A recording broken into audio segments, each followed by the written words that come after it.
Habari hii yahusu neno la uzima, lililokuwako tangu mwanzo. Sisi tumepata kulisikia na kuliona kwa macho yetu wenyewe, tulilitazama na kulishika kwa mikono yetu wenyewe.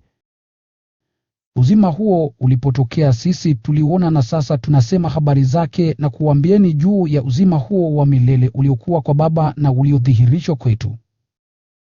Tulichokiona na kukisikia ndicho tunachowatangazieni ninyi pia, ili nanyi mpate kushirikiana nasi katika umoja tulio nao na Baba na Mwanaye Yesu Kristo. Tunawaandikia ninyi mambo haya kusudi furaha yetu ikamilike. Basi habari tuliyoisikia kwake Yesu na tunayowahubirieni ndiyo hii: Mungu ni mwanga na hamna giza lolote ndani yake. Tukisema kwamba tuna umoja naye na papo hapo twaishi gizani, tutakuwa tumesema uongo kwa maneno na matendo. Lakini tukiishi katika mwanga, kama naye alivyo katika mwanga, basi tutakuwa na umoja sisi kwa sisi, na damu yake Yesu Kristo Mwanaye inatutakasa dhambi zote. Tukisema kwamba hatuna dhambi, tunajidanganya wenyewe na ukweli haumo ndani yetu. Lakini tukiziungama dhambi zetu, basi Mungu ni mwaminifu na mwadilifu, naye atatusamehe dhambi zetu na kututakasa na uovu wote.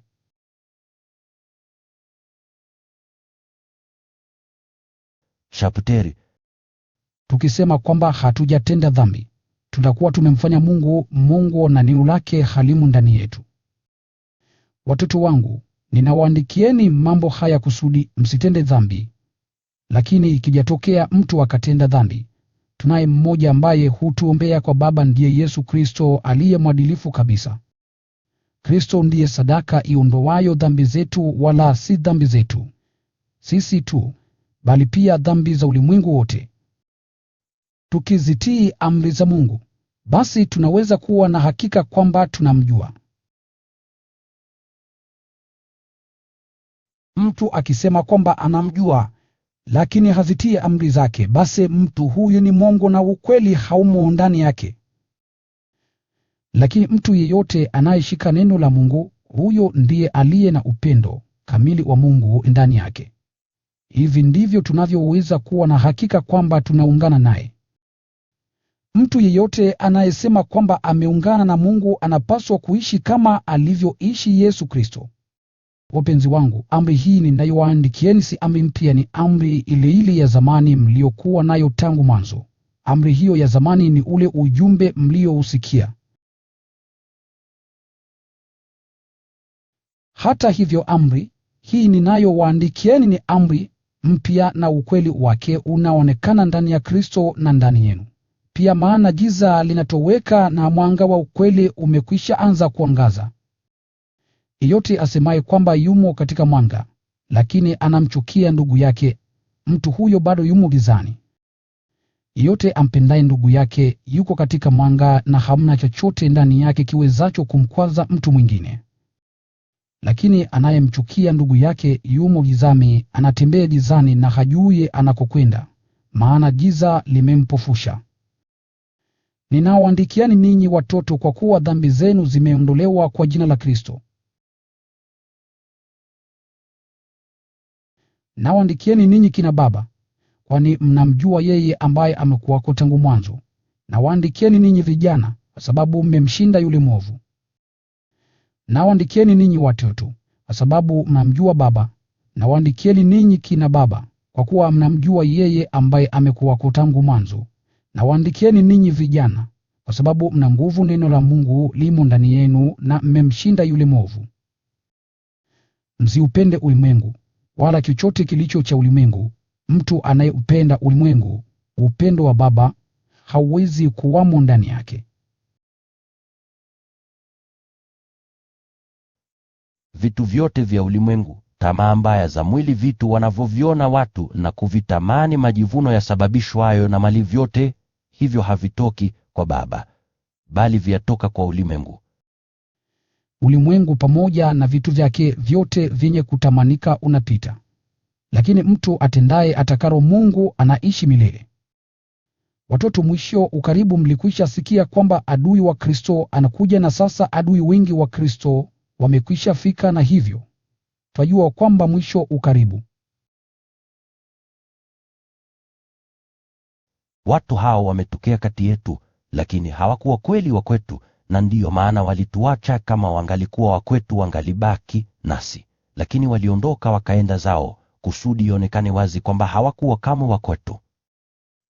Ninyi lakini mlipata kumiminiwa Roho Mtakatifu na Kristo, na hivyo mnaujua ukweli. Basi nawaandikieni si kwa kuwa hamuujui ukweli, bali kwa sababu mnaujua, na pia mnajua kwamba uongo wowote haupatikani katika ukweli. Mwongo ni nani? Ni yule anayekana kwamba Yesu ni Masiha. Mtu wa namna hiyo ni adui wa Kristo, na anamkana Baba na Mwana. Maana yeyote anayemkana Mwana anamkana pia Baba, na yeyote anayemkubali Mwana anampata Baba pia. Basi ujumbe ule mliousikia tangu mwanzo na ukae mioyoni mwenu. Kama ujumbe huo mliousikia tangu mwanzo ukikaa ndani yenu, basi mtaishi daima katika umoja na Mwana na Baba. Na ahadi aliyotuahidia sisi ndiyo hii, uzima wa milele. Nimewaandikieni mambo haya kuhusu wale wanaotaka kuwapotosha ninyi. Lakini kwa upande wenu, ninyi Kristo aliwamiminieni Roho wake, na kama akiendelea kukaa ndani yenu, hamhitaji kufundishwa na mtu yeyote, maana Roho wake anawafundisheni kila kitu, na mafundisho yake ni ya kweli, si ya uongo. Basi shikeni mafundisho ya huyo Roho na kubaki katika muungano na Kristo. Naam, watoto, kaeni ndani yake, kusudi wakati atakapotokea tuwe hodari bila kuwa na sababu ya kuificha kwa aibu siku ya kuja kwake. Chapte. Mnajua kwamba Kristo ni mwadilifu kabisa. Basi mnapaswa kujua pia kwamba kila mtu atendaye mambo adili ni mtoto wa Mungu. Oneni basi jinsi Baba alivyotupenda mno, hata tunaitwa watoto wa Mungu, na kweli ndivyo tulivyo. Ndiyo maana ulimwengu haututambui sisi, kwani haumjui Mungu. Wapenzi wangu, sisi ni watoto wa Mungu sasa, lakini bado haijaonekana wazi jinsi tutakavyokuwa, lakini tunajua kwamba wakati Kristo atakapotokea tutafanana naye, kwani tutamwona vile alivyo.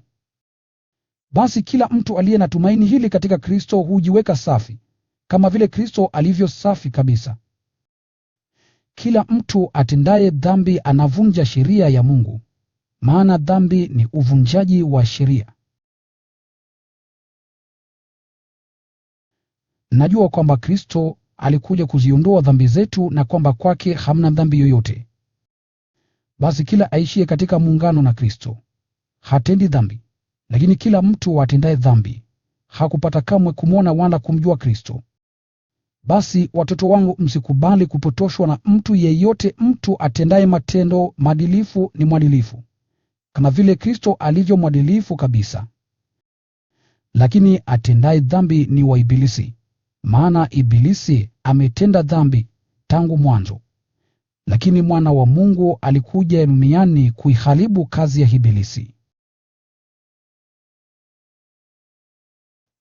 Kila aliye mtoto wa Mungu hatendi dhambi, maana anayo hali ya kimungu ndani yake. Hawezi kutenda dhambi kwa sababu yeye ni mtoto wa Mungu. Lakini yeyote asiyetenda mambo maadilifu au asiyempenda ndugu yake, huyo si mtoto wa Mungu. Hiyo ndiyo tofauti iliyoko kati ya watoto wa Mungu na watoto wa Ibilisi. Na ujumbe mliousikia tangu mwanzo ndio huu: tunapaswa kupendana. Tusiwe kama Kaini, ambaye kwa kuongozwa na yule mwovu alimuua ndugu yake. Na kwa nini alimuua? Kwa sababu matendo yake yalikuwa maovu, lakini yale ya ndugu yake yalikuwa mema. Basi ndugu zangu, msishangae kama ulimwengu unawachukia ninyi. Sisi tunajua kwamba tumekwisha pita kutoka katika kifo na kuingia katika uzima, kwa sababu tunawapenda ndugu zetu. Mtu asiye na upendo hubaki katika kifo. Kila anayemchukia ndugu yake ni muuaji. Nanyi mnajua kwamba muuaji yeyote yule hana uzima wa milele ndani yake. Sisi tumepata kujua upendo ni nini, kwani Kristo aliyatoa maisha yake kwa ajili yetu. Nasi vilevile tunapaswa kuyatoa maisha yetu kwa ajili ya ndugu zetu. Basi mtu akiwa na mali za hapa duniani, halafu akamwona ndugu yake ana shida, lakini akawa na moyo mgumu bila kumwonea huruma, anawezaje kusema kwamba anampenda Mungu? Watoto wangu, upendo wetu usiwe maneno matupu, bali uwe upendo wa kweli na wa vitendo. Hivyo ndivyo tuwezavyo kuwa na hakika kwamba sisi ni watu wa ukweli, na hatutakuwa na wasiwasi mbele ya Mungu. Kwa maana hata kama dhamiri yetu yatuhukumu, twajua kwamba Mungu ni mkuu zaidi kuliko dhamiri, na kwamba yeye ajua kila kitu. Wapenzi wangu, kama dhamiri yetu haina lawama juu yetu, basi twaweza kuwa na uthabiti mbele ya Mungu. Na twaweza kupokea kwake chochote tunachoomba, maana tunazitii amri zake na kufanya yale yanayompendeza. Na amri yake ndiyo hii: kumwamini Mwanaye Kristo na kupendana kama alivyotuamuru. Sapteri. Anayezitii amri za Mungu anaishi katika muungano na Mungu, na Mungu anaishi katika muungano naye kwa njia ya Roho ambaye Mungu ametujalia sisi. Twajua kwamba Mungu anaishi katika muungano nasi. Wapenzi wangu, msimsadiki kila mtu asemaye kwamba ana Roho wa Mungu, bali chunguzeni kwa makini kama huyo mtu anaongozwa na Roho wa Mungu au la, maana manabii wengi wa uongo wamezuka ulimwenguni. Hii ndiyo njia ya kujua kama mtu anaongozwa na Roho wa Mungu: kila anayekiri kwamba Kristo alikuja akawa binadamu, mtu huyo anaye Roho wa Mungu. Lakini mtu yeyote asiyemkiri Kristo, hivyo hana huyo Roho atokaye kwa Mungu. Mtu huyo ana roho ambaye ni wa adui wa Kristo. Nanyi mlikwisha sikia kwamba anakuja, na sasa tayari amekwisha wasili ulimwenguni. Lakini ninyi watoto ni wake Mungu, na mmekwisha washinda hao manabii wa uongo. Maana Roho aliye ndani yenu ana nguvu zaidi kuliko roho aliye ndani ya hao walio wa ulimwengu. Wao husema mambo ya ulimwengu, nao ulimwengu huwasikiliza, kwani wao ni wa ulimwengu. Lakini sisi ni wake Mungu. Mtu anayemjua Mungu hutusikiliza, mtu asiye wa Mungu hatusikilizi. Basi kwa njia hiyo tunaweza kutambua tofauti kati ya roho wa ukweli na roho wa uongo. Wapenzi wangu, tupendane, maana upendo hutoka kwa Mungu. Kila mtu aliye na upendo ni mtoto wa Mungu na anamjua Mungu. Mtu asiye na upendo hamjui Mungu, maana Mungu ni upendo. Na Mungu alionyesha upendo wake kwetu kwa kumtuma Mwanaye wa pekee ulimwenguni, ili tuwe na uzima kwa njia yake. Hivi ndivyo upendo ulivyo, si kwamba sisi tulikuwa tumempenda Mungu kwanza, bali kwamba yeye alitupenda hata akamtuma Mwanaye awe sadaka ya kutuondolea dhambi zetu. Wapenzi wangu, ikiwa Mungu alitupenda hivyo, basi nasi tunapaswa kupendana. Hakuna mtu aliyekwisha mwona Mungu kamwe. Lakini kama tukipendana, Mungu anaishi katika muungano nasi, na upendo wake unakamilika ndani yetu. Tunajua kwamba tunaishi katika umoja na Mungu, naye Mungu anaishi katika umoja nasi, kwani yeye ametupa Roho wake. Sisi tumeona na kuwaambia wengine kwamba Baba alimtuma Mwanaye awe Mwokozi wa ulimwengu. Kila mtu anayekiri kwamba Yesu ni Mwana wa Mungu, Mungu anaishi katika muungano na mtu huyu, naye anaishi katika muungano na Mungu.